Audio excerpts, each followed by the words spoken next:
We can put a man on the moon, but now it's Uncle Says.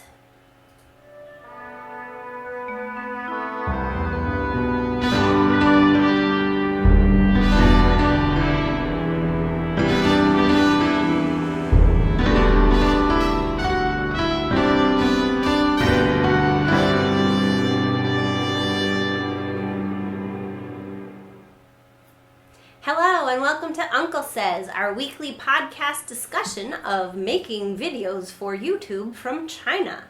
I am Emily, and with me in the background is Peter. Meanwhile... And tonight we have a discussion for you about Production? Pre-production, why it's important, how we do it, what we do it, and all that. But first, let's get started with a little How's Your Uncle?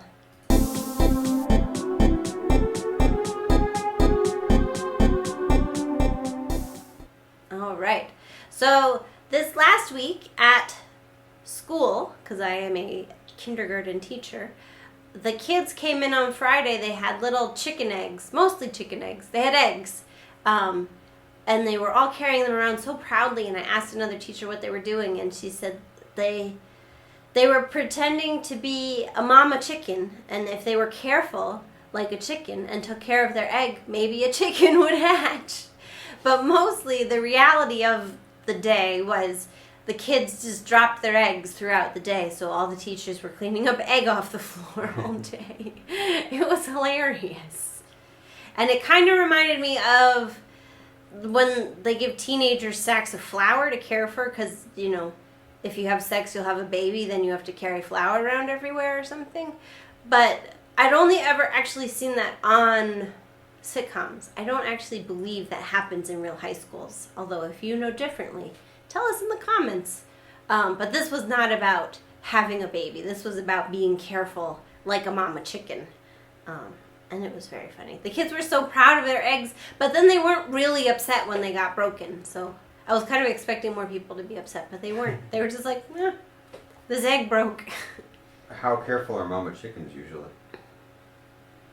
I don't know. They don't have hands, so they're not carrying them around a school with hard floors all day. So maybe the kids did just about the right job as a chicken. Yeah, I think so. As a mama chicken. Yeah. I mean, some of them did have little, either handmade nests of like tissue or something, and some had if they had a baby doll that had a little bassinet, they lined the bassinet with tissue or fabric, and they had a little careful place where they just kept the egg in the place. And some of them had it in a little plastic bag. Did they fashion them themselves, or they went into the bathroom and... I think it looked like they brought them from home that way, so I think probably mom and dad helped. Or it was the older kids had more elaborate experience. Yeah. Older kids know how to be a mama chicken. But I think I got the impression that they did tell the kids maybe you'll have a chicken hatch, which these were just whatever eggs your parents had at home, which we live in a city, so probably a chicken is not going to grow from an egg that you bought at the grocery store. You said some of them were blue, though, like ducks. Oh, yeah, one had a blue egg, so she might have had a duck's egg. But you can also buy that at the grocery store here, so it wasn't Right. That's not... It also wasn't... It was not farm fresh. I don't think anyone had a farm fresh egg. Or an Easter egg. Or an Easter egg. I, at first, thought they were hard-boiled. And if I was a parent, I would have hard-boiled that egg. But, no. They were real eggs, and I saw them all over the floor all day. So no chickens. No chickens were born at school. Eggs. No scrambled eggs. No. And then the other triumph of the week is I received my first cash-on-delivery package, which was very exciting. I've done it before, but So China, it's still common to do cash-on-delivery because not everybody has credit cards. And a lot of people have WePay, which is kind of it's better than Apple Pay, I think. It's just really, our chat thing that app is the word I was Chat looking for. app? Chat app is WeChat, And everybody in China has WeChat now. And then you can hook up whatever money source to it and pay people. You can send money to your friends, whatever, through WeChat. It's super convenient. But if you don't have either of those, you can order some stuff and just arrange for cash on delivery. And the reason why that's difficult for me is because you have to coordinate by phone with a delivery person. And so in the past, I've had friends handle that for me, or my work handle that for me. And I was able to do it myself. It was so easy. It wasn't so easy. It was so good, though. Probably difficult for locals, too. We've had problems with that kind of stuff at home, anyways. Oh, yeah. Logistically, it's tough. So in Chinese. And it was like the first time they called to like set up when they should come, I was like, hold on. You are my package, correct? My Chinese is bad, so we're going to have to go over this one step at a time. Right. It could be the water guy, it could be our landlord, it could be the police. Yeah. Yeah. One time, our cleaning people called to confirm that they were going to come the next day, and I thought it was the police saying that they were going to come do a home visit the next day, because that happens. And so I was like, are you the police? And she was like, no, I'm not the police. Which must, for her, like, Chinese people don't know, I don't think, that foreigners get visited at home by the police. That's a new thing in Luzhou. They're supposed to come once a month. I won't say how often they have come, because I don't want the frequency to increase. Or any police to get in trouble. Yeah. The police are doing a great job. But yeah, so I was like, is this the police? And she was like, no, this is not the police. It's the dirt police. It's the dirt police. Yeah. So, yeah, I can talk on the phone sometimes, but I still have to be like, okay, back up. Who are you? But I get stuff done. So you should do that no matter what language you're in. Who are you on the phone? Yeah. Who are you? It's just a way to answer. Yeah. Well, let's go on to conducting business.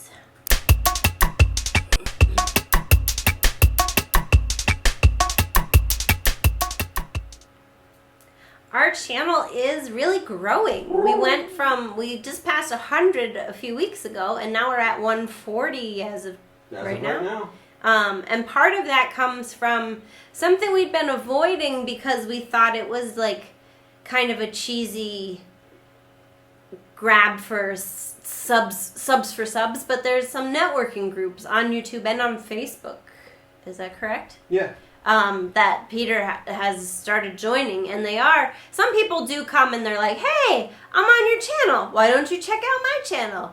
But some people really do, just in case you don't know, subscribers. Yeah. So I'll trade you subscribe to mine, I'll subscribe to yours, and The reason why that's tacky is because there's subscribers who are probably not going to watch your stuff, and you're probably not going to watch their stuff. So it's just an empty number. Yeah.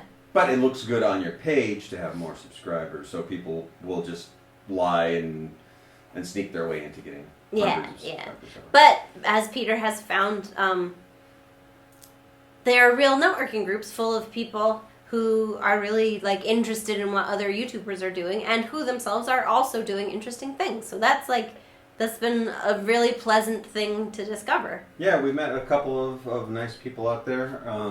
Art and what's her name? I can't remember it now. I'm not sure if she listens to this anyways, but our secret. Ghana? Ghana, that's what it is. Oh. There's a numerous amount of people that turned out to have interesting stuff out there that are fun to watch, and it's also helpful just to talk about with other creators what they're going through, and it's helpful. Yeah, so you communicate with these guys pretty. Yeah, well, they have chat rooms that are if you find the right chat room, the one that you like. There's, I think the one that I'm following the most right now is Pucho. I think it's a Canadian couple. Okay. And it's basically a place for creators to just hang out, or anybody for that matter. I guess you could just be like a fan of finding new content creators, and so they just kind of like run a chat room, and they do like fun little things, like they have a roulette wheel, so they'll like spin out some numbers and then they'll like pull up somebody's channel and everyone can look at it and they talk about it and stuff. As opposed to like some of the bigger channels like Nick Nimmin or whoever that it is like you're going to be critiqued by an expert or something like that. Right, that's more targeted advice in SEO, and this seems more friends hanging out and it's kind of like talking about their mutual hobby. Yeah, like a convention of sorts. You just kind of like trade ideas and see what's working for you and what's for not. And the people are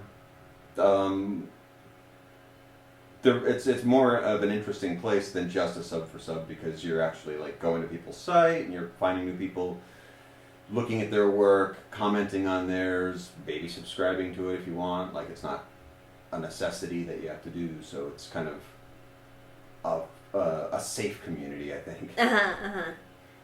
Yeah, so that's, I mean, it turns out all aspects of life are easier with networking, and you can do networking online now. Yeah, it's in this modern age. It's not like that there's like, it got us like 100 subscribers, it got like 15 or 20 or something like that. Yeah. Over, a week or two or something. So that's nice because it just like bolsters your ranks. Yeah, and they're also enthusiastic. The people from those groups comment a lot and are a big part of the discussion over on Hello Foreigner, our blog channel. If you only subscribe to our podcast, Hello Foreigner is our YouTube China vlog where we tell primary home creative, wacky stories about our life in China, as opposed to here where we just talk about making those crazy wacky stories.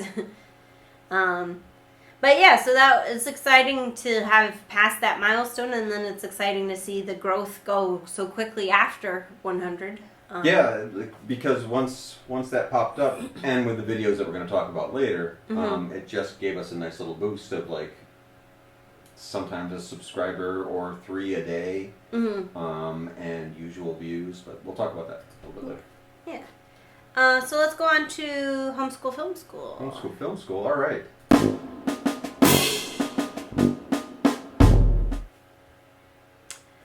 So we're going to talk about planning your videos and pre-production today, because that's become something that's very important to our workflow. So I'll tell you a little bit. What we used to do was kind of like, as the week went on, we would scramble around and try to think of stories, and then, when we had enough stories, we'd put together the episode. Which I guess that would be like more than a year ago when we first started, kind of how we were working. Scramble for the ideas, and then as the ideas were filmed, then we'd construct what the episode was. Whereas now, just starting in the last month, and then we're continuing in this way, what we've been doing is been collecting ideas for multiple future episodes and then planning out. It's ended up being 4 episodes at a time, and then shooting. For example, all the green screen bits we shot last Friday for 4 different episodes, and then this Friday we're going to do the outdoor bits for those same 4 episodes. So we actually have to be fairly organized about how we pursue that, just so that we can keep it all straight. There's no point in getting future episodes done if you're then losing time trying to figure out what goes where, or heaven forbid, where this footage went and why is it missing audio or whatever. So that organization is super, super important. But more than that, I feel like the pre-production meetings that we have, so if we're filming on Friday, Peter and I will talk on Thursday for a long time about what we're going to film. And part of that is logistics of like, what are we going to film? How are we going to film it? What cameras do we need? What kind of lights are we going to do? What are we going to mic this? Blah, blah, blah, blah, blah. Outdoor shoots, where are we going to go? All that. And then I'll make a shot list. I have a physical piece of paper where I write down and name all the shots, which is helpful for uploading later. But then also what I found is, so my writing process for the giraffe ideas is just throughout the weeks, I have a notebook and I like make a list of all these ideas that I want to shoot. And previously with giraffe stuff, so now I'm talking like February, March on our timeline, it was kind of like maybe I would mention to Peter a little bit of what I was going to talk about, but we'd kind of leave it up to the spontaneity of the moment, for the giraffe is just going to say whatever, and then Peter will be surprised by that. And I feel like that produced some interesting work, but changing it, so now I kind of break down sometimes even to the structure of the story, or even certain phrases out. So I'll pitch Peter my idea, and then we'll make decisions about, like, sometimes Peter will be like, if you start with the end of the story at the beginning, it's kind of a little more zing of a punchline, or if you could mention this, and blah, blah, blah. So it helps me to firm up my creative process, to not only have thought of these ideas, but then have to pitch and justify them. And then, while we're going through each idea, we can also, now that we have the green screen, we're not just putting star fields behind me or Ludo scenery behind me. We can actually have specific shots that go behind that relate to each story. So, like, for example, if I'm talking about toothpaste, we also now have a shot list that has go get a shot of toothpaste. So it really is, it helps us be like super duper efficient, and it enables us to get a lot more done than we had working shot by shot. Yeah, we ended up like with having like the production meeting part of it. Well, if you're making those notes as you're writing them, and then bringing those notes to the meeting before actually planning the cameras or the lighting or the situation, that makes it easier for us to, if we're going to do, even if it's not full out storyboards, but then that helps. Sometimes there is storyboards. Yeah, and so that will help us plan more of what we know what the story's supposed to be.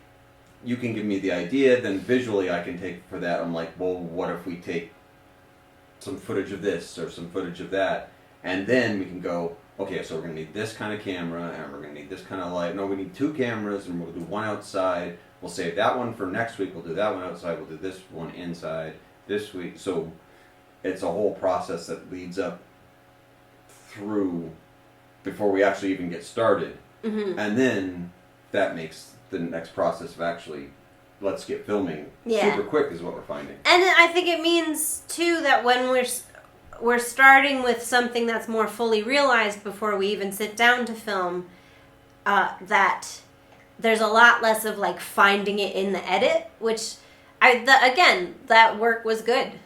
We we might work that way still. And being this organized means that we can incorporate those wild cards easier and more. It's just more tools to use. Yeah. So it is, but finding it in the edit is sometimes like, maybe it comes out in a way I didn't intend, which I like. I like actually being surprised by the stuff that you make. But that also puts a lot more work and responsibility on your shoulders, and this kind of brings it back to a more equal.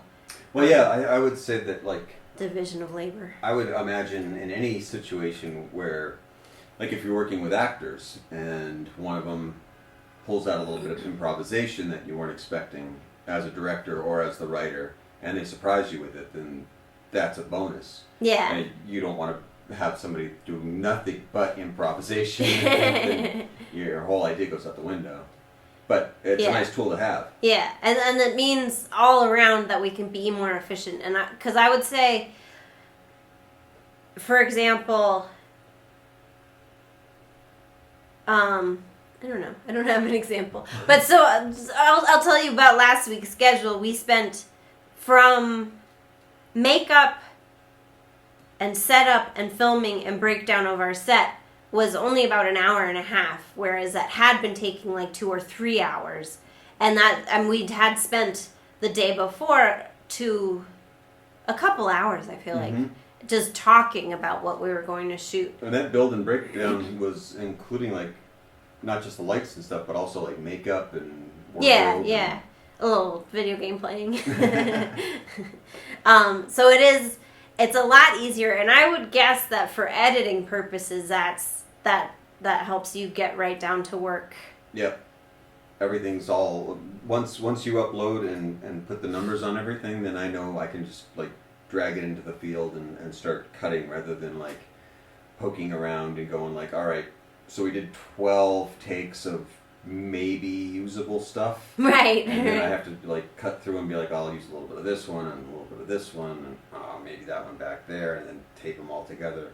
Then it makes more sense if like, and even for your writing purposes, rather than just kind of to like let something kind of flow out, you've actually maybe the bits are a lot tighter. Yeah, even without me having to like sit down and like if it's not scripted, but agonize over a script. Yeah, you have an actual like something like you know where it's going, you know where the point is, rather than just kind of like meandering towards that, or just reading blandly off a piece of paper, which is a little boring to watch and read. Yeah, and I think it's helping me also as a performer find, like you and I discuss the structure of each bit, and even like what the joke is in a very dry way, but so that it can be funny when I'm doing it, when I'm performing it, and I don't have to like.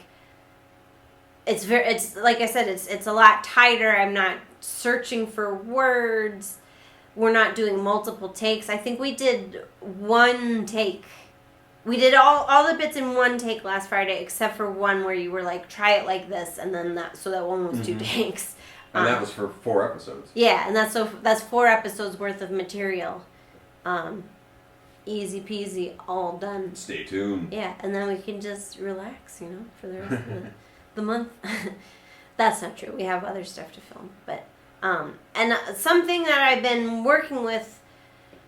I'm a big fan of television about television, like 30 Rock or other shows like that. And something that I've always seen in the background is that they have their corkboard with their cards on it, and so I've been looking a lot into like what actually is that for. And the way that we've been using it, because of, it has to be tailored to the structure of our show, is so during that production meeting on Thursday, when I pitch a bit and we decide what it is, I write it down on a little card. I can show you, like this guy. So everybody gets its own little card. And then at that point, because we didn't know at the time that it would be 4 episodes. We just knew that it would be more than 1. So I wrote down all the cards. We filmed everything. We felt how it all came out, and we were pleased with that. And then I took all the cards and sorted them into what made sense for each episode, and like found that there were kind of some resonances between certain bits. So like this episode is about like health and taking care of yourself, or this episode is about shopping. And so then we not only know exactly what we're filming, but we also then know exactly what the episodes are going to be, and that like really helps in terms of editing, that Peter's not like flailing around like what goes here, what goes there. And then also, like we said, for last minute bits, or for interviews as we get them, or for if we're out and we want to film something, we can just look at the board and see like, oh, this is actually a good space for that, so let's stick it here. And it really helps us move the project forward. Even if like there's not if it's not just for a meeting, like there throughout any time. Like there's times like at 3 o'clock in the morning that I'm editing something and I'm like, oh no, what's going on here? I can just walk right over to the board, and it tells me right there that I'm looking for this spot. Oh, I'll go find the corresponding folder in the computer. Otherwise I would have to just wait until you woke up to like figure out what I'm supposed to do next. Yeah. So I'm sure lots of people can work fine without corkboard or whiteboards or something, but there's a reason why they're in every meeing room. Like it makes it life easier. I think it's just a means to be more productive. You don't need it creatively. But I think it's if I and it's to visualize it, because it's one thing to like know in your head all the ideas that you want to get out, but to put them out there and to like have them, to see them all next to each other helps you to kind of see what the whole should be. No, I think even like... I think that's hard to do without putting it all out, like, physically in front of you.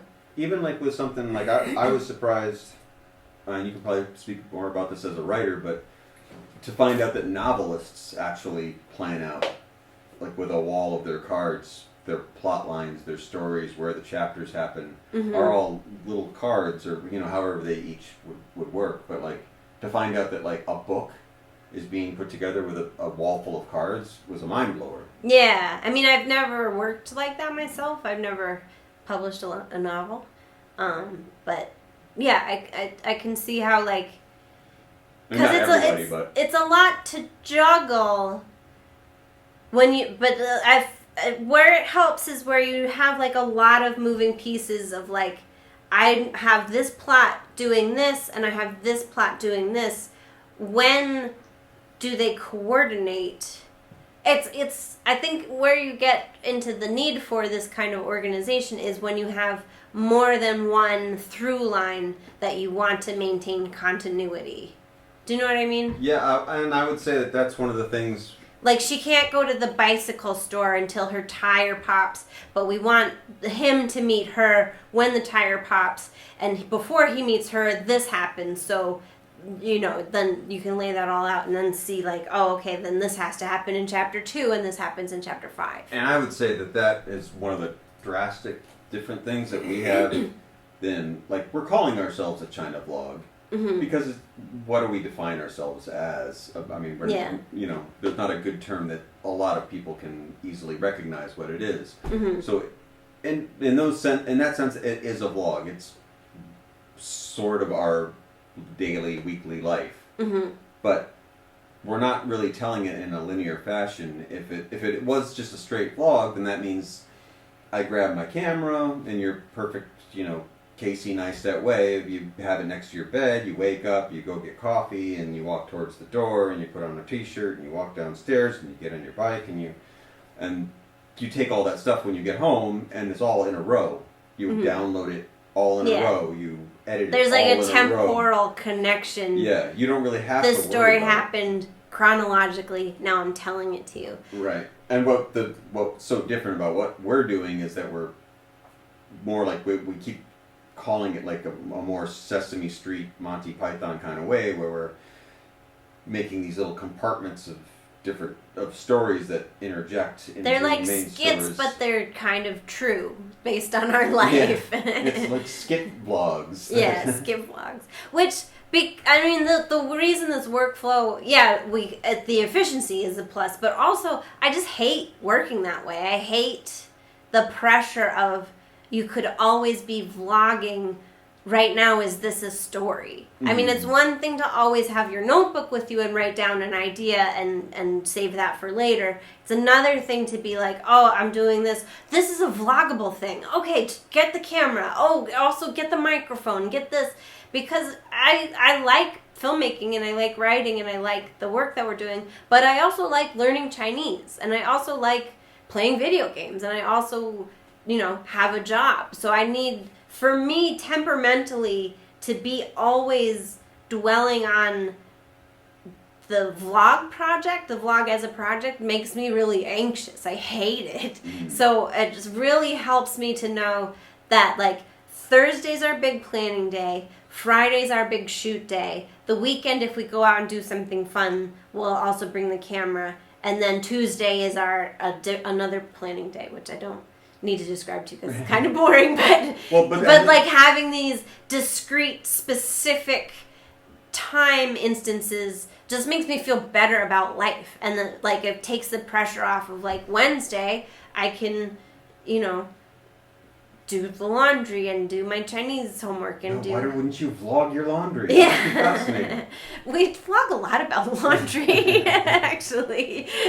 But the thing is that you, in that, the traditional vlog sense would be that you would always have a camera around, which means you always have to be on, which is yeah, just and tiring to watch. I don't like that. Yeah, you watch any vlogger who's good at it in the way that you're supposed to, and they're always in your face and they're jumping and jingling and jimping and and it's. And they also inevitably have a video where they're like, I'm so sorry, I haven't been feeling like vlogging recently. Right. And it's burnout is what it is. And that's from like being always on. So I don't think that's unique to me. To need that kind of separation between. Because the other side. I mean, I have life-work balance between a job that is a hobby and doesn't pay me any money, but like it's a thing I enjoy, but I don't enjoy it if it's a possibility at all times. And yeah, the other side of it is if you aren't on all the time on the verge of possibly a breakdown, then your vlogs are like, oh, so guess what I'll do next is maybe. I don't know. Do you guys want to see what it's like for me to do laundry? Let's go do laundry. Yeah, so maybe for all vloggers, I advocate. I mean, like, does this remove some of the authenticity? I don't know. That's a whole argument over whether vlogs are authentic to start with, so, which is for another day. But it wouldn't be. I really, really advocate for making picking a time and having it be then instead of. It just could be any time, because I think that'll make you crazy. It wouldn't be authentic for you personally to be on all the time, because... Oh yeah, I'm not a very on person. After about 3 minutes, it would just be an on about an aggravated vlogger. Yeah. But yeah, so that's and it might do our numbers well. It's something that... With our bigger pieces, we started to feel out this kind of scheduling, but like it's really like the last batch of videos that we made this way, and it worked so well that we're going to continue working this way. It works for us. Yeah, it works for us, and hopefully. It's super helpful too, because sometimes we have 2 camera or 3 camera shoots with 1 or 2 or 3 audios, and so having written that down at the time, because you think you're going to remember it, but even the next day, you're not going to remember what piece went where, or like how many sound files you should have. And so I have on set, we pre-production plan the shot list. On set, I check off as we go through, and I write down, we used the Zoom for audio, we used the iPad and the Xiaomi, my phone, for video. On this shot, we didn't have sound. On this shot, we didn't use a Xiaomi. On this shot, we also added the Sony camera. And then I can... The post-production Emily is very thankful for pre-production Emily. Especially if you leave the house, too. Yeah. And so it is just to know what files I need to be tracking down. And then post-production Peter also appreciates that, because post-production Emily can put that in a neat little package and be like, this is everything you need for this week's episode. And Bingo. It's all there. So, get your ducks in a row. Yeah, planning is super important. It also helps that I like making lists. So I'm definitely I'm not the temperament to be vlogging all the time, but I am the temperament to be organizing all the time. But yeah, so that's our pre-production wrap. Do you have anything to add? No. Then it's commentary.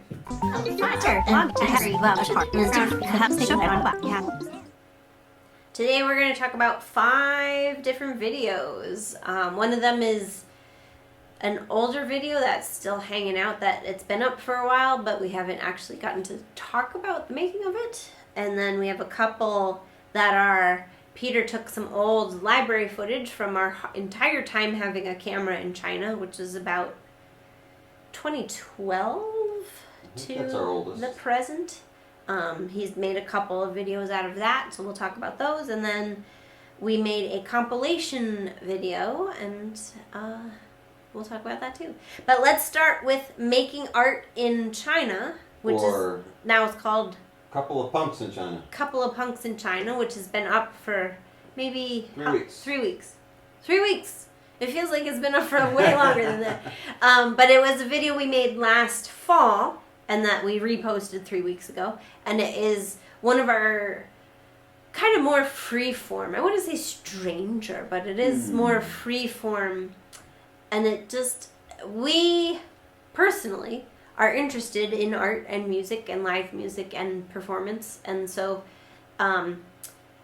China, as a culture that does not encourage free expression, it is difficult but not impossible to find. You just have to look in the smaller clubs or look in the galleries around the corner, and you can find some pretty cool stuff. So this was a kind of a look at that, and also a look at us as artists. We open with a studio tour, and we just talk about our experience of making and consuming art in China. It was a fun one to make. We had just gotten a stylus that I could use on my iPad to do some animation, so I did a little animation where I doodled over some existing footage. It's nothing super wham bam, but it was a lot of fun to just, like, I drew a little goatee on myself, and then the goatee grew longer and disappeared, and it Well, it was a fun little piece too, because it was a piece within a piece, talking about a piece, using a piece. Yeah, there's layers. Yeah, the while you did that, we filmed it on the tablet, and then filmed you on the tablet while you were drawing on the tablet. Yeah.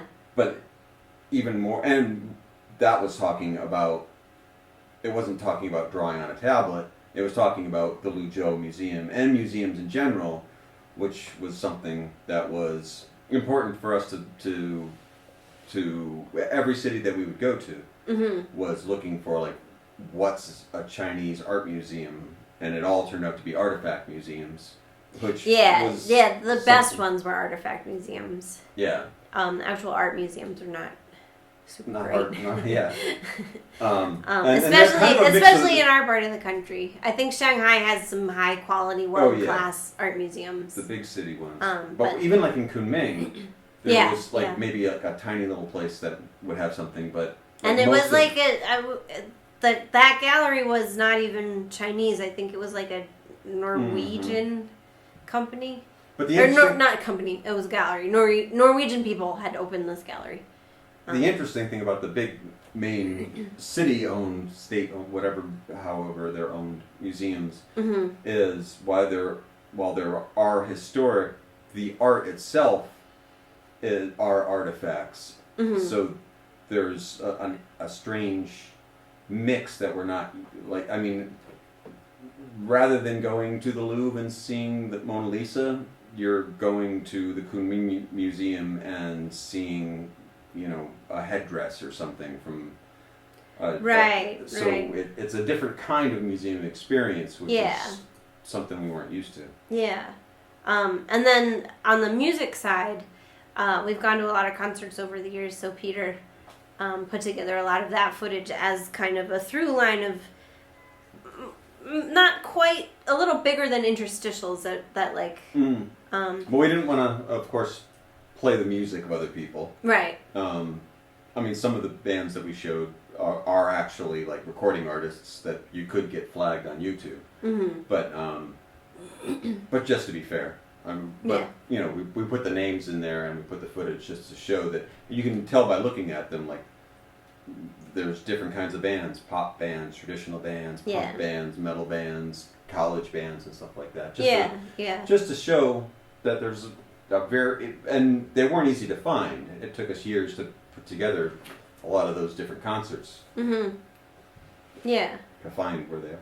And I would say this video, on the whole, I think you had a lot to do with the whole structure of it. It was a lot of your idea. Well, most of it was all stuff that we, between art and studio, and it's stuff that we just had laying around, so there wasn't a lot of written pieces. I think the museum part was the biggest.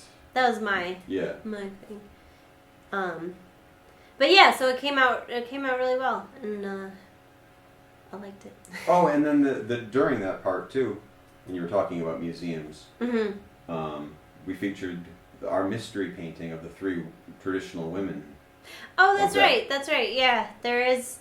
It was in a restaurant that had local art on a street in Chengdu that has since been bulldozed, and like we went there when we first arrived. Xiaotong Alley, it's called, and it was all little artsy bars and restaurants, and they're like artists were hanging out there, and we were like, oh wow, okay, so here's where we'll come and we'll meet all artists in China and we'll hang out with Chinese artists. And then the very next time we went back to Chengdu, they had bulldozed it down. Yeah, they're turning into a subway. Yeah, they're building the subway underneath. But there might be more to the story there. But I don't know it, so I won't monger. But it was exciting, and we found this one restaurant. Yeah, that had this one painting. this really gorgeous painting. And so take a look at that. Yeah. That video, because we feature the painting for a while there. And it was a huge painting. We would have liked to buy it, as you put the thing, but it just wasn't a possibility at the time. Yeah. And it features possibly one of my favorites pieces of music I wrote. Museums, it's called. Which the Western Toilet video is just that painting. That's the thumbnail. Oh, and it zooms video. In on the painting, right? Yeah, you can get a detailed look at the painting. Yeah. So even better, look at that. Yeah. Look at both. Look at both and listen to Peter's wonderful score. Woo. So our next group of 3 videos I'm going to talk about, we'll start with taking the day off for sports, which is the event happened in 2014. I think Is that correct? I think. And it was when we were teaching at the middle school, they had a sports day, field day, where the whole entire school did sporty stuff. I mean, like funny sporty games, like 2 people hold a ball up between they go back to back holding a ball and then like race down the field together, like that kind of like not team games, but like team groups, small groups and things that are. And then so you didn't go to this, and so I took the camera, and this was kind of before we were really making videos like this. I took the camera out, and my challenge for myself was to get the kids to talk on camera, which some of them spoke very good English and some of them didn't really speak English at all, but it was more like I wanted to capture an interaction on camera. So up to that point we were really just making home videos with pop songs behind them, other people's pop songs behind them. And so I wanted to see if we could get something that had a little more dialogue to it. And, I wasn't going to go for in-depth interviews of what's the history of this jump rope game that you're playing or what. It's not any kind of documentary, just to kind of get a flavor of the day. And then we ended up making a music video out of it at the time. But then just last week, Peter went back to the original footage.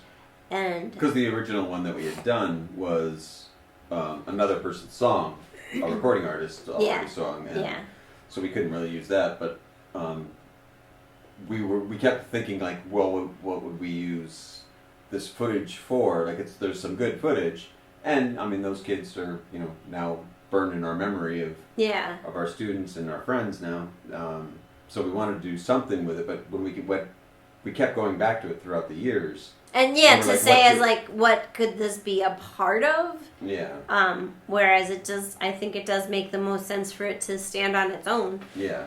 As I kind of originally intended. Yep. Right back to where we just need an original song over it. Yeah, and I think,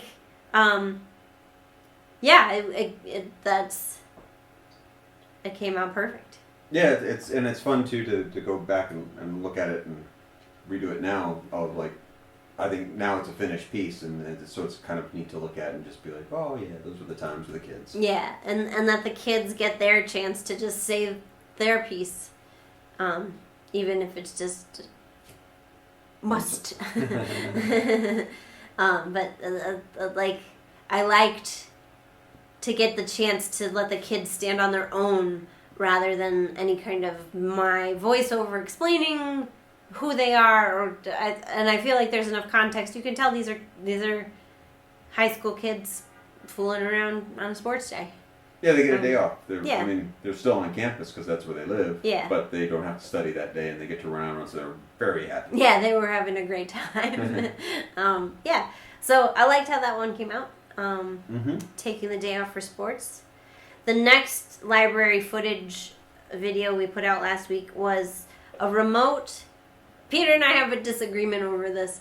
Peter remembers it as a birthday party. I remember it as Chinese New Year. And it's possible that maybe it was both. But this was a night that we went out to dinner in 2015, I believe. Mm-hmm. It had just become 2015.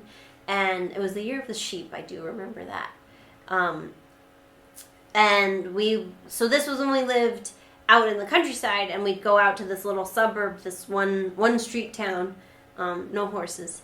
And there was this one restaurant that we would go to all the time. And it was also the one restaurant, it was like the big restaurant of that part of the countryside. Everyone would have their wedding receptions there, and we crashed a couple weddings. And it really just looked like by accident. A VW hall. What are those? Yeah, VFW. VFW halls. Yeah.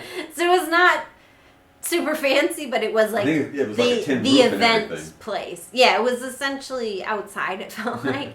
But so this night we went for dinner, and there was this other group there having a good time, and they invited us to join them. And so Peter just kind of filmed our interacting. And what's significant about this is that I had enough Chinese. I can tell now, looking back, watching back, like the times where I'm misunderstanding what they're saying, or not saying back an answer quite to their question. But I had enough at the time that I could have a conversation. So you get a lot of just me talking to other people. And because Chinese people in Luzhou people, Luzhou they don't have a lot, they haven't met a lot of foreigners.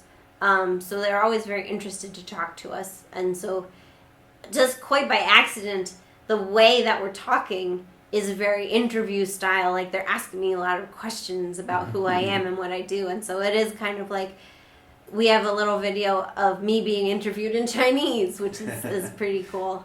And we made the decision partly out of, well, not quite laziness, because I did subtitle it.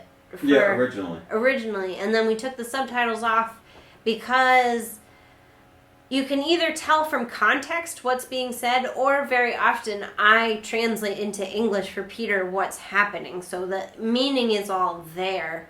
And some of the subtitles that you would put on the original one were actually just, I'm not really sure what she said here. Yeah.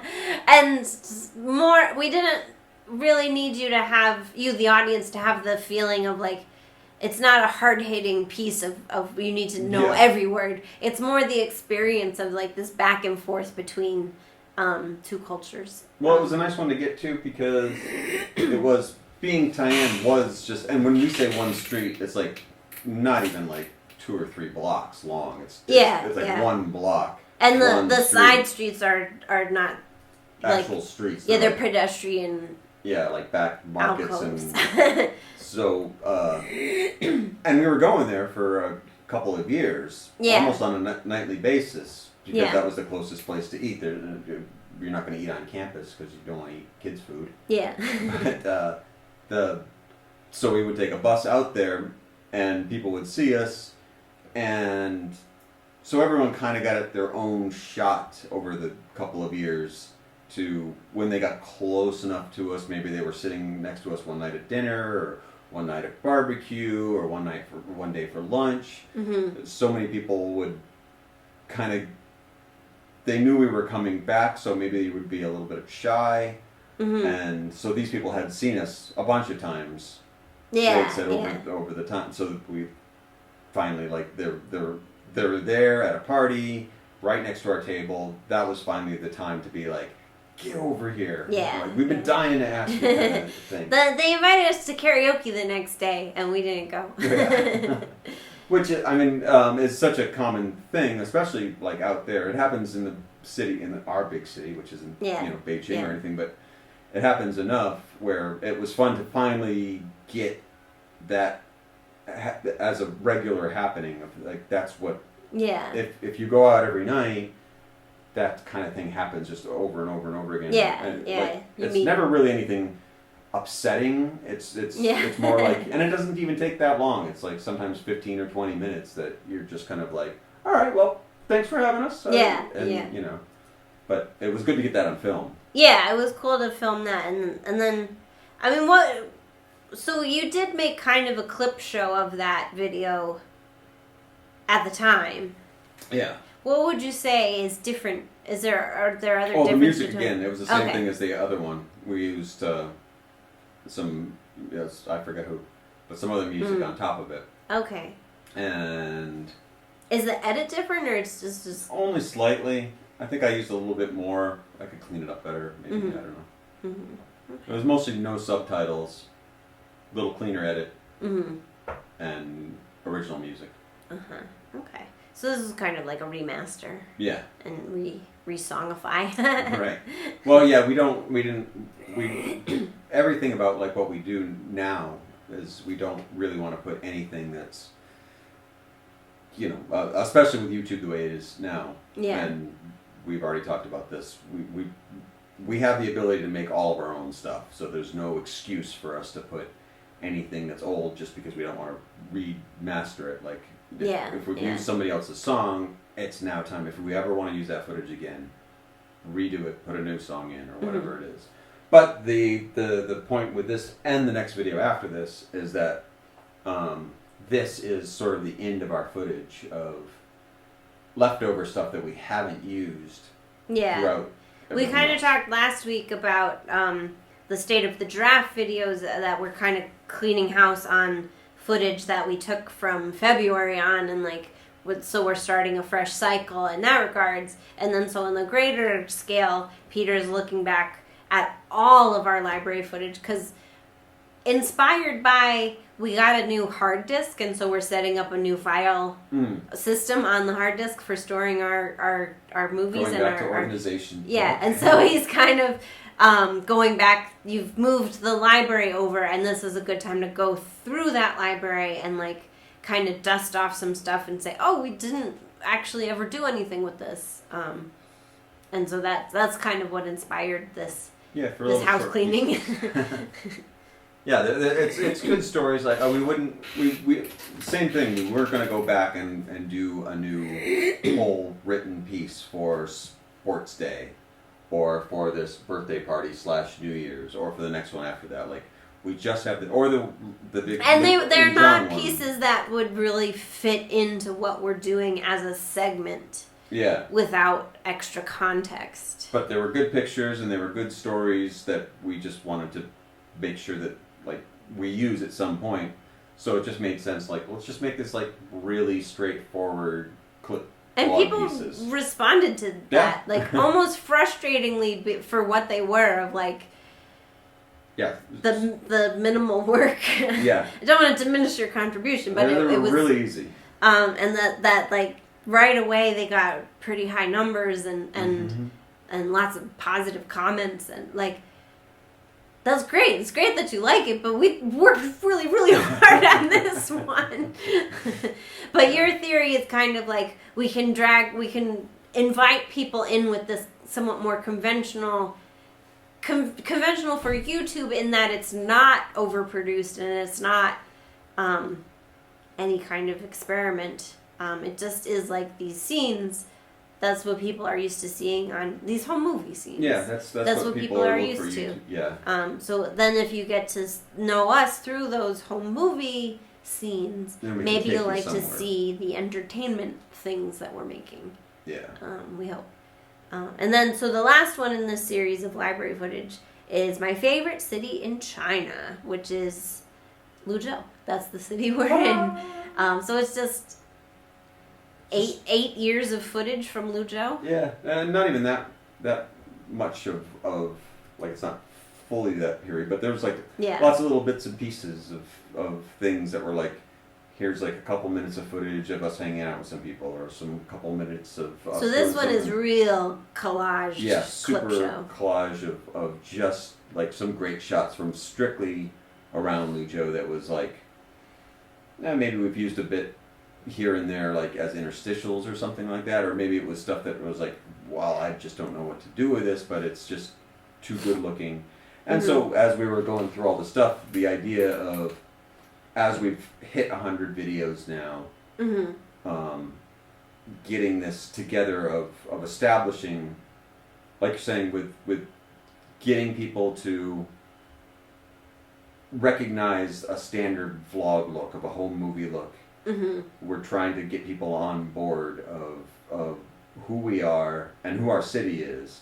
So I thought it was kind of important to get a video in there that's like introduction to our city. Like, we are about our city. We're not about traveling in China or you know, not that we won't do that, but like, most of our story is about Luzhou city life, and Luzhou specifically, as opposed to Shenzhen or Shanghai or one of the other bigger cities where more foreigners live. Yeah, we're focused mostly on telling us the story of us in Luzhou and the friends and the people that we meet and what this city's about. That's what makes us unique. Is that there's so many vloggers that, I mean, tell your story about there's a guy in Qingdao, there's a couple in Shenzhen, there's, you know, mm-hmm. I don't live there, so I want you to tell me about those places. And ours is a tiny little town that no one else is in, so that's our story. Yeah. And so a lot of that footage was older, but we did also use some wheelchair footage, which we kind of talked about what that means last week, mm-hmm. Where we take Peter used a wheelchair for a while, and now he doesn't, but we have the wheelchair still. And we experimented with putting a tripod and then a gimbal on the tripod and then driving it around. And ultimately we decided it's not that much of an improvement on just holding the gimbal for the pain of packing up the wheelchair and sticking it in a taxi. Yeah. There's two types of taxis in Luzhou. One has like is that a hatchback? Is that what like a little regular car? Where sedan. The whole wheelchair can fit in the back, and we can close the back. But then the other kind of taxi is a sedan, right, where you just have to like hang it out the back. It's never fallen out the back, and mm-hmm. we've done it quite a bit. But it is like, it's shortened the life of the wheelchair, I'm sure, by a lot. It's rattled. It just gets like, because it's sticking out of the trunk, and then the trunk's just going like bang, bang, bang, bang. So it's not. Fortunately, Peter doesn't actually need to use it anymore. So and it turns out that the actual chair itself, like when it goes over any little bump, there's like no shocks or so it'll do a shimmy shake. Yeah, and it's if the ground is smooth, it will be like a super cool smooth ride. But then like that's not what China. Yeah.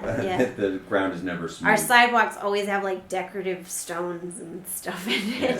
So you might save your arm from holding it out. Yeah. It gets tired. That's why we were thinking like, well, we could just put it on this little fake robot that we made, and we could like push it around for like an hour. But then it was fun the footage that you used, it will be in future videos maybe as well. Possibly. We went down to the river, Chongqing River, or the Yangtze. It'll be in this week's video. Call it. Whenever that comes out. And it was a holiday, and it was a beautiful afternoon, so everyone was out walking by the river, and there's like all these tea houses, and it was just like really lively and fun. And as we were setting up, these old men came by, and they're like, "What are you doing?" And they were like so into watching us get everything set up. And then like when they saw what we were doing, and then we like kind of got going, and they're like, "Oh wow, that's so cool." And then it was like, oh, this isn't quite right, and so we made some adjustments, and one of the guys like jumped in to help us. Yeah, they were helping us tie it down and fix the pillows and adjusting the wheels. It was a perfect old man Saturday afternoon project. They were really excited about it. And then we were filming, and then they were just like, I wish they were walking in front of us. That would have been awesome. But they were walking behind us, just being like, okay, yep. Doing a good job with that. It was a lot of fun. But yeah, we don't need making the scene. We're not going to abandon the gimbal, but the wheelchair for now is not. Yeah, it's not doing what we want. If you're saving the strength for your arm of actually holding it, the strength of us getting it into a cab and taking it all the way across town is not. And then for it to also still be bumpy is like okay, it's easier. Our robot is retired. Yeah, retired for now until I figure out if I get into like car mechanics or something. stick some shocks on there. I don't think that'll happen. But yeah, so that's our favorite city in China, is Luzhou. Ta-da! So go check that out. And then our final video for today is 5 Reasons for China, which is actually somewhat of a marketing ploy. It's actually 5 segments from other videos that we feel like just didn't get the recognition that they were due. And also we have all these new people coming into our channel, and it turns out people watch the new video, but they don't necessarily, and they'll watch future videos, but they don't go back to watch the old videos. And so these were pieces that we felt were really strong, and then also kind of got lost within the episode they were in. And it happens with almost all the YouTubers that I've seen, and it's really frustrating to a lot of them, us included. But in particular, since a lot of people are doing things as like how-to, let's just take our genre of China, a lot of people will, for like a year, put up like 100 videos that they'll be like, well, so since you've just got to China, and here's how you pick a school, you pick an apartment, you know all your basic how do you live, and then they'll do 100 videos on that, and then they'll start to get some subscribers, and those subscribers will all ask the same questions all over again. So these poor people have to be like, I made a video here, and I made a video here, and I already made 3 videos on this, and so everyone kind of goes through this when people start to get questions. And ours is just that, like, we have some really good movies that are, like, ahead of our time. It's just no one was watching at the time, so. Well, there was one specifically, I can't remember which one. We had Thanksgiving. The water going out? The water going out? That might have been the one. Oh, yeah. Okay, so we have a story about the water going out, which comes from what we called Mega Shorts, which was a compilation of, like, 9 different vlog stories, which at the time was like the most we had put together in one video. And for whatever reason, people weren't interested in that as a compilation, but we really liked that as a story, and we felt like, it wasn't being well served in the middle. All 9 stories are great. Yeah, all 9 are great, and this one was really good. So we wanted to give people a chance to discover it again, and then by putting together this group of 5, it also functions as if you don't know our channel, here's an introduction to what we're about and what our visual style is and what our kind of quirky worldview is. So it's like a great introductory best of mixtape kind of thing.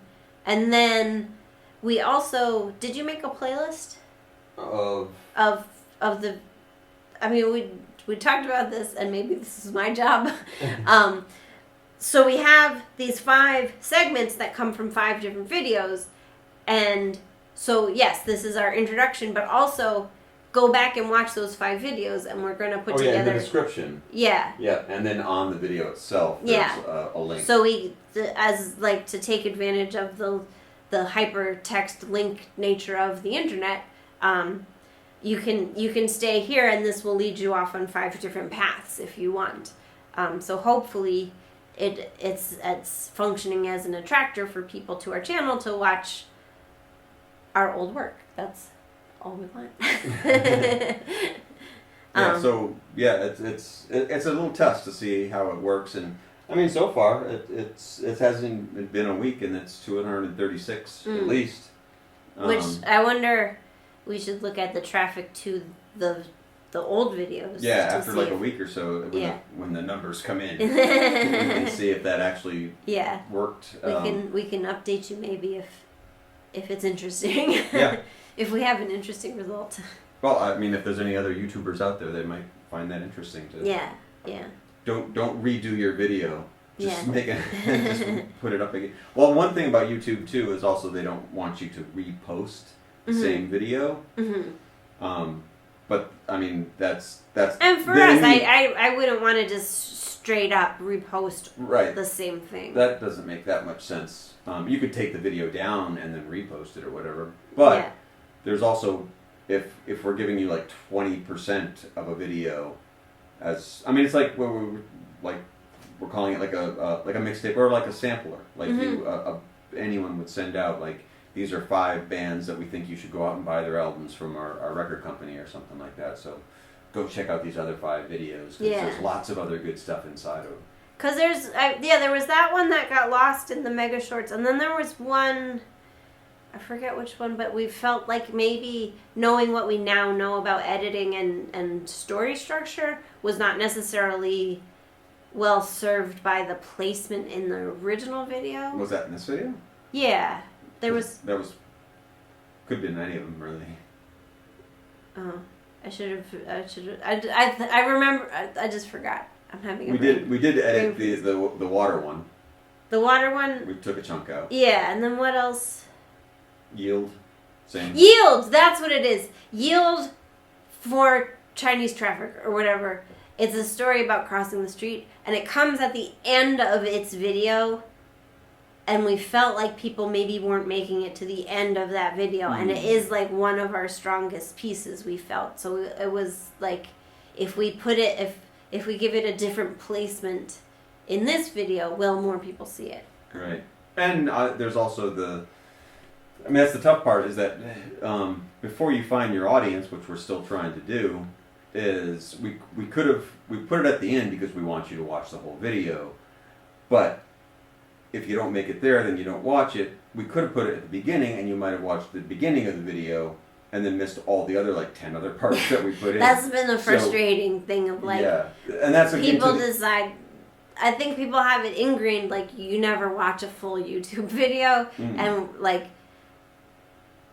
okay, if you're bored because you think this thing goes on to the end, well, different things are going to happen. But if you're annoyed because you liked this thing but then you didn't like the next thing, I don't know what to do to get people to watch longer. I don't think that it's people are used to having a segmented show like Mr. Show or Monty Python, or everything on YouTube is about one little clip. If it's skits, even sketch stuff is it's one skit. Yeah, so you don't really have these skits might be 30 seconds long, or they might be 3 minutes, and there might be 10 of them in this 5-minute piece. So if someone turns it on, they're like, I don't like the color green or this person's hair. That means they're turning it off, and they're going to miss all the other ones. So we thought in this sense of making a sampler. Mm-hmm. And calling it, with the marketing idea of calling it the 5 reasons. I mean, it's a joke. Because list. Yeah, there's going to be 5 things to pay attention to. Yeah. That's the only way to keep people's attention. Call back to number 8 will surprise you. Yeah. But yeah, it's not that we've invented a new genre, but for YouTube, I think it's unusual for people to put together a fully produced, multi-segmented piece of because we've gone back and forth show. With the idea of maybe we should just chop all these up and just do 2 or 3 minute videos, but that's not what we want to do. We like making a whole piece of. I think originally we were happy with that idea, and then when we started building these longer pieces, these multi-skit pieces, there's actually. It actually has a nice resonance to have different approaches to an idea, or different ideas alongside each other. I wouldn't want to go back. Maybe it would make sense to excerpt a segment and put it out on Twitter or something in effort to be watch everything. But as far as a completed piece, I want the completed piece to be all 8 segments or whatever. Well, it makes sense that with stuff with it's all the big shows like SNL or Jimmy Kimmel or something like that. You've got how long are those shows? Hour and a half or whatever it is. Yeah. And the stuff that goes viral on there is it can't be more than 4 minutes. I think is a time thing. And then on top, there's something I was just watching that it's something like almost all of the traffic on YouTube are those clips. It's mainstream TV. It's given to you in these 3-minute clips. Feels very unfair. Yeah, totally unfair. And I don't want to compete with SNL. Right. We just can't do it. And so everything is in those formats. So even like the big shows themselves, Conan O'Brien, I yeah, guess you're not watching a half an hour. There's no Yeah, he's made a show shorter, and you're still not watching the whole show. No one's watching a whole show anymore. I guess because get it on YouTube. Yeah. The 1, 2, 3 minute clip or whatever. Yeah. So it's just weird to actually make the hits. Yeah, it's weird to make something as this is a clip, not a clip show, but like a variety show. Yeah. That's 5 minutes long. It's chock filled with tons of stuff. And there's a whole that's hopefully greater than the sum of its parts. So watch all the parts. Right. This actually makes, as a theme, there's variations on that theme. And it's only like 5-10 minutes tops. Yeah. And it's different scenes, different scenarios, different characters, different locations. But the vocabulary for the watcher isn't out there. They just don't expect something else to change. So we're hoping that some of that is audience education, and once people know what Uncle Foreigner does, they'll know to watch to the end.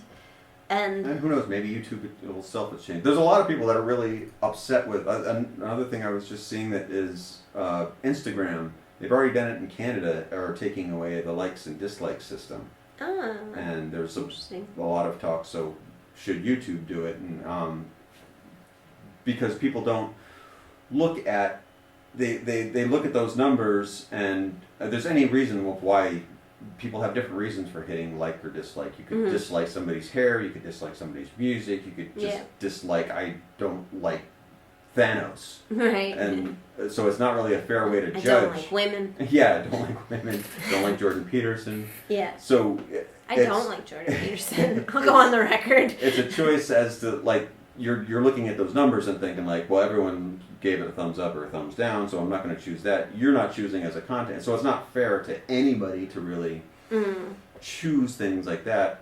But, I mean, if it's out there that enough people are complaining, that if they're doing it on Instagram, they might do it on YouTube. So well, if that does end up fostering real engagement with the video rather than, like, the statistics of the video, that would be a good thing, I think. Yeah, watch it and choose for yourself. Also, I think, for our statistics specifically, our watch time generally tends to be higher in the first, I don't know, whatever period of time, first couple hours, but when it's our subscribers have been notified and then they are watching, and they tend to watch longer. And then when you go out and put the links on Reddit and social media, or if people are finding us on search, that's where we're an unknown quantity, and those people are watching much shorter. So I think it's not like, this is how averages work. It's not that everybody's only watching 2 minutes. We have a population that's watching closer to the full thing, and then we have a population that's only watching the initial part because they don't know who we are, and then decide they're not into it. Which, for now, that deciding population is much bigger than our subscriber base, which, hopefully will change. Well, yeah, that's what's supposed to happen, is that you're supposed to be getting it out there to new people, so people have a choice to give it a shot. Yeah, but if people, like they say in sales, a returning customer is way less expensive than getting a new customer, and so I think, like, you need to have your returning customers. Yeah. The same is true for YouTube. So, customers, where are you? We're looking for you. But so yeah, this was one of our different ideas for a little bit of outreach, a little bit of salesmanship. And within, what we can see in the last week, it's done well for us. Yeah, you said even the last time we posted a video was Friday. We were filming this live to tape stream on Tuesday. That we're still getting pretty good traffic throughout the day, whereas it used to be like, post a video, traffic, nobody. Yeah. So at least we still have, like, a solid base of watchers. Which they that's a good trickle in sign. an hour, two or three views an hour. Yeah. Throughout most of the day, which is, we're out there. Yeah. Yeah. We're just skimming along the bottom of the ocean. But and it's not that, like, everything goes away if we're not actively posting every day, which used to be the case. Yeah. That was very frustrating. But let's wrap it up with Watch It. it. Our Watch It this week is a show called 𝗖𝗵cie, which is on Hulu. I think so. I think it's on Hulu. It is a show centering around so in real life he's a comedian. He's an Egyptian American comedian, and then in the show he's a young man who just got laid off from a software job, I think. And it's it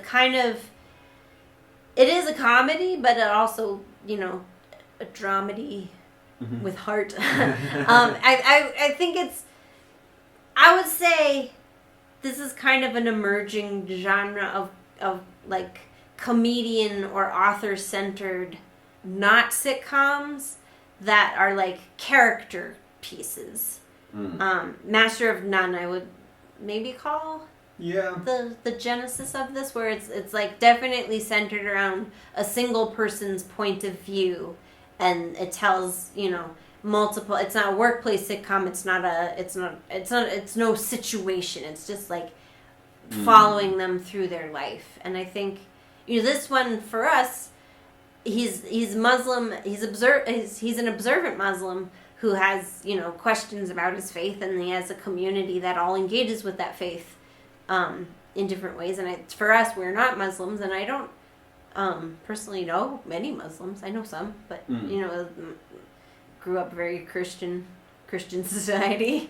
Yeah, none that are close friends. Yeah, and so it's an interesting look from my perspective as an outsider to this community, to see this community, and it's really... I would say, like, academically, there's a lot of plot points that you're like, oh yeah, I've read about that, and they're actually telling you their life story, so it's like, wow, I never thought how that would impact a person's life as a normal, regular human being like we all are. So it's... Yeah, so it's an interesting perspective, voice that's not often represented on screen, and then particularly in this climate, I think humanizing people who observe the tenets of Islam is a good thing.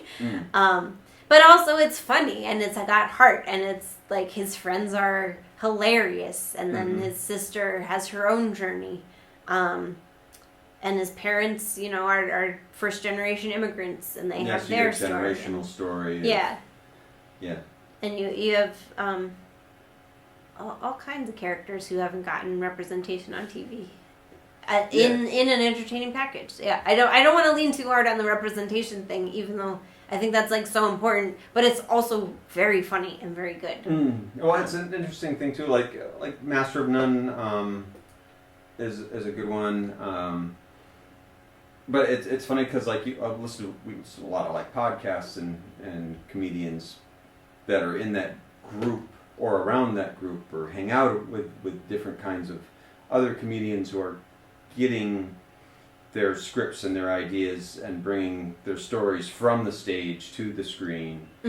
And a lot of it keeps coming back to Margaret Cho as an influence. Like I don't even remember when her show aired. 92, I think. Really?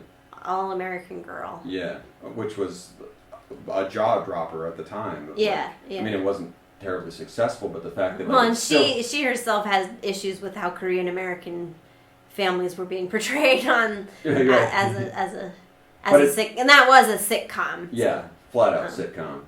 But the thing is that having an impact now on what we're seeing on TV is really important and interesting to see people are calling back to that. Yeah.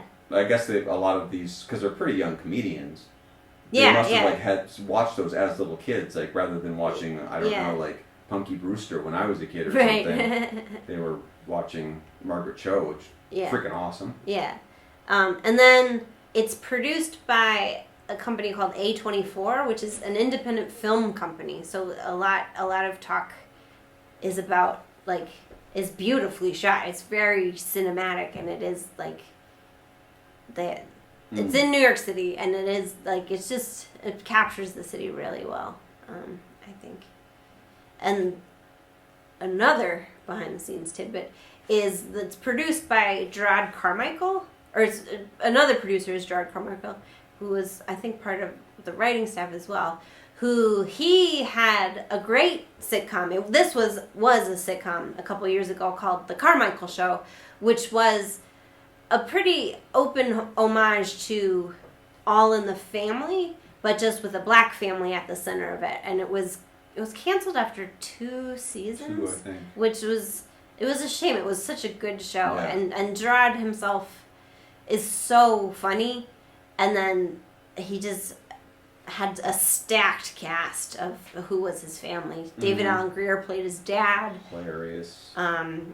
His mom was somebody who I was not familiar with, but was just like she was a force. The whole cast was great. Reckoned with. Tiffany Haddish got her big break there. Lil Ray Howery, he was pretty funny too. And so that it's interesting. I mean, that show, as an All in the Family homage, it tackled the social issues of our day. So this is a sneak. Watch that too. Tackled the social issues of our day through the lens of this family who all had differing political opinions. And so, like, you'd have, Meathead and Archie fighting about the draft or whatever. What was that, the draft? Were they fighting? I don't remember. I think it was a lot of the time period. But yeah. So the updated, they kind of talked about, was it okay to still go see Bill Cosby, or different social issues. That's a whole episode. Yeah. And it was deftly handled, and so it's neat to see him on another project that is also very like socially aware and entertaining. Yeah, and again, I would call now a sneak in watch it of Margaret Cho. Like now there's because in a way, like, if he's a producer, executive producer, like now that's making him another level of old guard, bringing in new people. So which I think he's just 30, right? But still, that we're getting layers of different voices on top of each other that are influencing different voices, different stories. I think is really exciting. Yeah. The one thing I will say is the kind of, it's great. It's very young energy, but I think so we just watched the episode that was told from the sister's point of view, which was very interesting, but it also was all about dating, because I don't know, it bugs me a little bit, if it's a woman's issue, it has to be about her dating life. That she wouldn't have other stories that needed telling. But it was a well done episode, and that actress who plays Raimi's sister is very good. But I think it's funny that this is kind of a new genre of character-led comedian comedy, because now in the short couple of years between Master of None and now bespoke comedies, that's what I call these. There's already genre conventions of you have the episode told from a different character's point of view and the main character doesn't appear at all, or you have the episode from childhood again where the main actor doesn't appear at all. And it another feature of these shows is that they tend to be shorter runs, 6 to 10 episodes, so it you give whole episodes over to other ideas, which is cool in theory. And also in practice, there's sometimes good episodes, but it's weird that, to me, all of a sudden it feels like...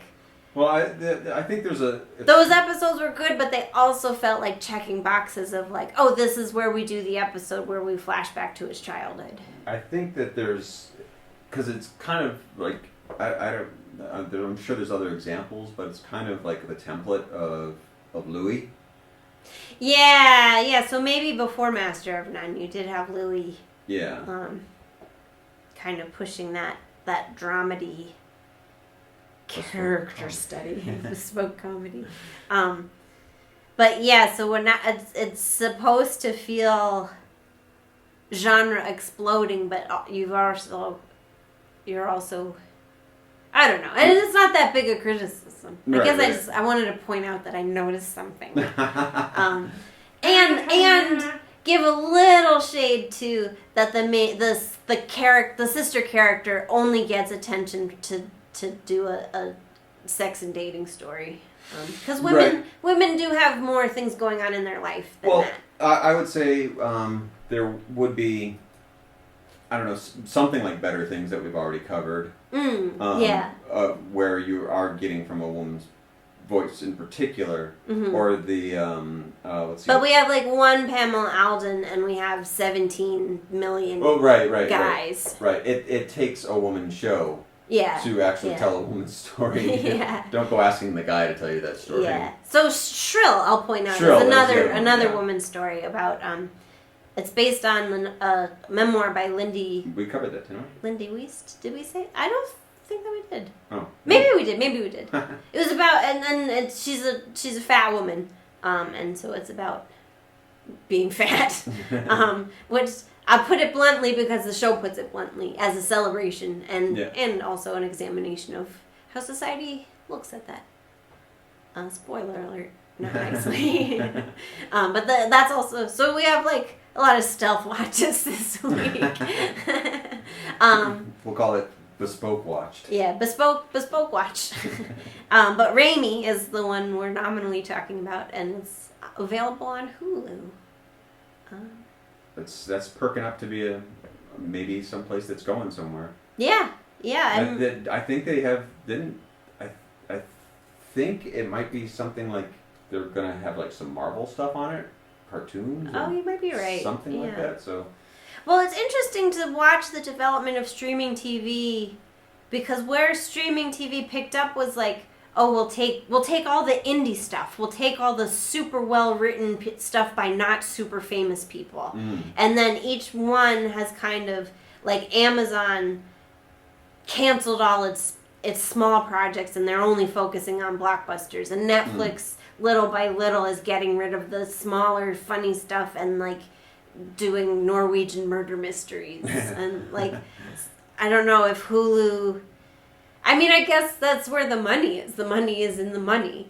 That's always. But if you could if there's any money in YouTube, you know it would be, we should be streaming PewDiePie versus whatever. Yeah. But if Hulu starts to be the home for that smaller, more carefully considered low budget stuff, that's pretty cool. Yes, it's pretty cool for a rerun channel. The stuff without the money is going to siphon down somewhere. At least it has a place to siphon it down to. Yeah, yeah. And then, in a couple of years we'll pitch our project there. Yeah. But I think that's the ball game. Noodles to you.